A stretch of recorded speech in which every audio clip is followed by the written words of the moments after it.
I've received many questions over the years as to whether lifting your truck will void the manufacturer's warranty. And at least in the case of Toyota, the answer is a very definitive yes, as I found out over the course of the last week.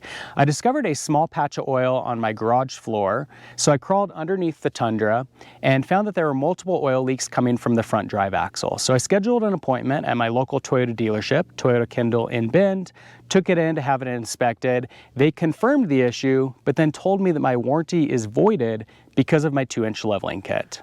So here's a look at one of the leaks in question. You can see just a little bit of oil dripping there on the edge of the axle, and you'll see inside of there that it's very oily, and then it's spinning around and getting oil up above as well. And then we've got the same issue over here on this side. You can see quite a bit of oily residue around this whole portion of the axle. On my garage floor, it's a small puddle. There was some recent media coverage of a Toyota GR86 owner that had premature engine failure at just 11,000 miles. And he took it into his local dealership to have it addressed under warranty. And rather than the dealership taking care of the problem, they looked him up on social media, found that he had previously drifted his vehicle, accused him of abuse, and told him that the vehicle is no longer covered under warranty. Well, he posted on social media to warn other GR86 owners about posting photos of themselves or videos drifting their vehicles out of the same concern that it might void the warranty, and then also arguing, rightfully so, that Toyota markets the GR86 as being very drift capable, and I agree with him. In fact, I have a Motor Trend magazine at home with a full-page ad showing a GR86 drifting through a corner, gives you the thoughts that are going through the owner's head as it's sliding through the corner, all positive, of course, and in my opinion, encouraging those owners to have fun with their vehicles. And I think they're also using it as a selling point for people like me that have definitely considered buying a GR86 for its drifting capabilities. Well, ultimately, his social media post went very viral, got a lot of negative coverage for Toyota. They decided to cover the issue, not out of the goodness of their heart, but because they wanted to save their reputation, and he got the engine replaced under warranty, as he should. Now, I'm not going to argue that my situation here is a complete apples-to-apples scenario. I am offering the same warning to other Toyota owners out there about making aftermarket modifications. But unlike the GR86, which was fully stock, I admit that my Tundra has been modified aftermarket. It's got a 2-inch leveling kit in the front, 1-inch lift in the rear, and I'm running a set of 35-inch tires. So I get it. It's been modified. But I would argue that Toyota encourages these modifications. On their own YouTube channel, they've got a 2022 Tundra build that's been lifted. It's got a set of 37-inch tires. They displayed it at SEMA last year. Toyota's even offering a dealer accessory package to lift your 2022 Tundra with OEM parts. Over the course of the last year, we've seen several lifted Tundras at car shows, fairs, other events from Toyota. And at least in the case of my local Toyota dealership, the lot and the showroom are littered with Tacomas, 4Runners, and Tundras that have been lifted, given oversized tires, and a number of other aftermarket modifications.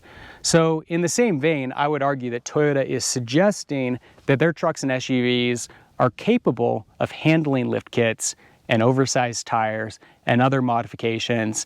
And the fact that they're displaying these vehicles at SEMA and fairs and car shows and those other events on their own YouTube channel, I think would suggest that they're even encouraging owners like myself to make some of these modifications aftermarket. During my interactions with the service advisor at Kendall Toyota, I asked him a couple questions. The first one was whether there was anything defective about the lift kit installation on my Tundra, and he didn't have anything negative to say.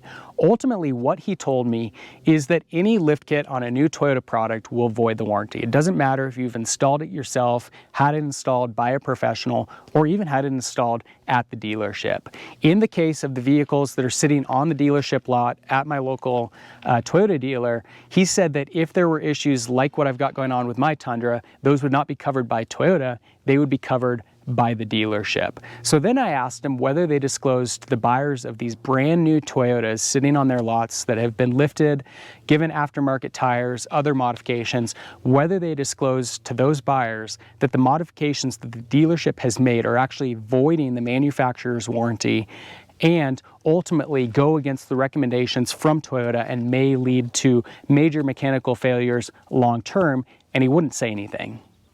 Now, I'm not trying to argue that a lift kit or a leveling kit won't lead to some level of premature failure long term. That's the difference here. This truck's only got a few thousand miles on it, and we're talking about a 2-inch lift and 35-inch tires. This truck should totally be able to handle that at a few thousand miles. Unlike my other Toyota vehicles that have seen deep snow and steep dirt and sand hills, rocks, mud, this truck has essentially been a pavement princess. I have babied it because of the $65,000 price tag. I've been a lot more reluctant to do things with it that I would have done with other trucks that I've owned in the past. It's been very well cared for. And we're not talking about a 4-inch lift or a 6-inch lift. We're talking about a measly 2-inch spacer lift. The change that makes to angles on the suspension is negligible. It's still got the stock shocks. It's got the stock control arms. Nothing has changed except for a 2-inch spacer. And to say that a truck with just a few thousand miles can't handle a 2-inch spacer lift is disappointing. Now, I've got to say that at first I really thought Toyota knocked it out of the park with this introduction of the all-new Tundra. There's a lot to love about it. There's some really great improvements over the outgoing second-generation model, but the deficiencies are starting to stack up.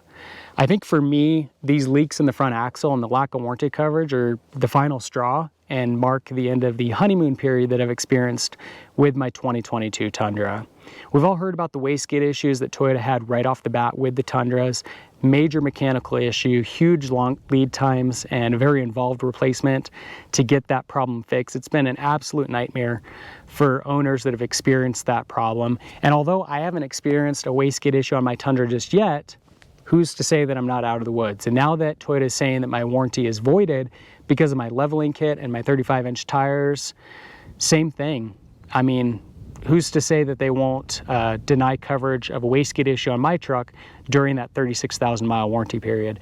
And even if they do cover it during that first period, it's still going to be a lingering concern in the back of my mind if I were to keep it beyond 36,000 miles. On top of that, I've received a number of comments on my videos from people that have 2022 Tundras and have had small issues. I received a lot of messages on Instagram telling me the same thing.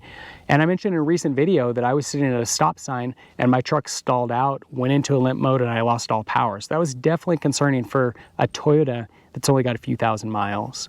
On top of that, it's already been in for 2 recalls. I've got 2 more that are pending that I need to get scheduled for repair.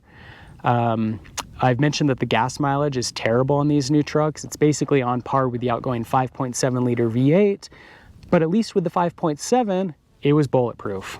We've got wastegate issues, a lot of concerns about the long-term reliability of turbos with this new 6-cylinder. It does offer a lot of power and torque, and so that's nice, but again, are those performance benefits necessarily going to outweigh the long-term reliability cost? We'll see, but it's definitely something of concern. And then last but not least, if in 2022 Toyota can't build a brand new truck from the ground up that can handle a 2-inch leveling kit without mechanical failure, then Toyota's lost its way.